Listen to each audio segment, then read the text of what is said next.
ต้องเปลี่ยนความตั้งใจของนักศึกษาแพทย์ทางเพื่อนบางเทื่อเพิ่นโมนีป้า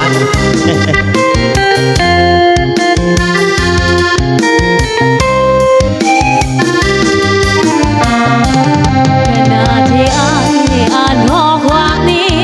น้องได้มาฮอดหลักสีกำลังพี่รถเบื่อบานว่าแบบรักดังการถูกอ้ายทำร้ายใจกันเมื่อน้องเบิดความสัมพันธ์ก็เหลือเพียงบ้านให้กลับไปหา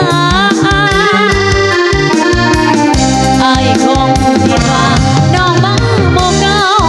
ยามนอนก็หอบกระเป๋าเอาจริงแล้วก็บอกกล้า